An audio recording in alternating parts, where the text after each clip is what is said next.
Statement relating to the activities of the Standing Committee on Education pursuant to Standing Order 56-1A.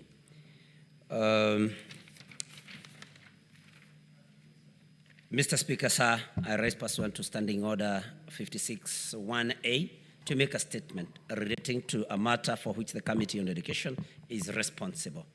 Mr. Speaker, sir, during the motion on the current state of the nation, the Senate directed the Standing Committee on Education to liaise with the Minister of Education and other stakeholders with a view to resolving the concerns raised regarding junior secondary school JSS education, the new funding model for university education, and the acceptability of competence-based curriculum, CBC.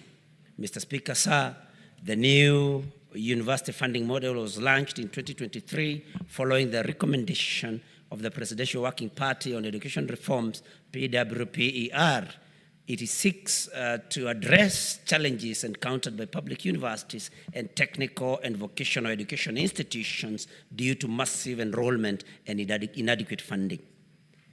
Mr. Speaker, the model is applied to students who qualified for placement through Kenya Universities and Colleges Central Placement Service, KUCCPS, in universities and TVET institutions. It provides for variable scholarship and loan funding based on a means testing tool and prioritizes a student's financial need and separates placement from funding. The Committee on Education is currently inquiring into the implementation of this model and has consequently held a meeting with the key actors in its implementation.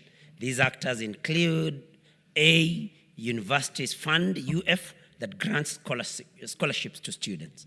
B, Higher Education Loans Board, HELB, that extends loans to students. And C, Kenya Universities and Colleges Central Placement Services, CUSP, that oversees the placement of students into higher learning institutions.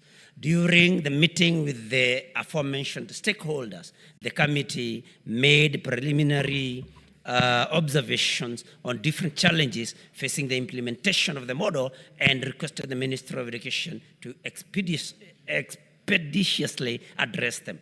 These challenges included A, disparities to resource allocation from the use of means testing instrument MTI used to determine students' level of need. The committee observed that the approach used risked underestimating the true financial needs of students who face compounded challenges, thereby potentially excluding them from necessary financial support. Discrepancy B, discrepancy in funding. The university students are supposed to obtain an average of 60% government scholarship and a government loan at an average of 33%, with the household contribution being 7%. On the other hand, Mr. Speaker, the funding for TVET education is through government scholarship of 50% and a loan of 30%, while household contribution accounts for 20%.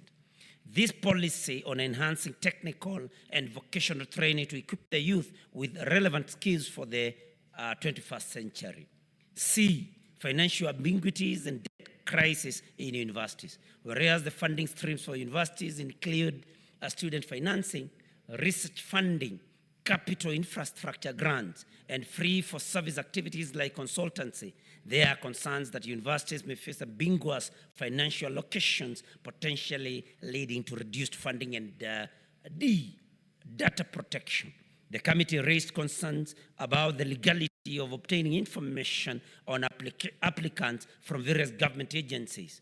During the engagements, it became evident that data sharing agreements had not yet been executed. Moreover, applicants had not provided explicit consent for their data to be collected and processed, even through the means testing instrument to determine a student's level of financial need was already in operation. Mr. Speaker, sir, the committee has also held engagements with non-state actors in order to acquaint itself with the challenges facing the new university funding model and the implementation of the competency-based curriculum, CBC. With the foregoing, the committee is scheduled to hold a retreat during the long recess, bringing together both sides, both state and non-state actors, to comprehensively deliberate on the issues related to the implementation of junior secondary school JSS education, the new university funding model, and the acceptability of competency-based curriculum, CBC. The committee will prepare its report, which will be tabled in the House for consideration. Mr. Speaker, I thank you.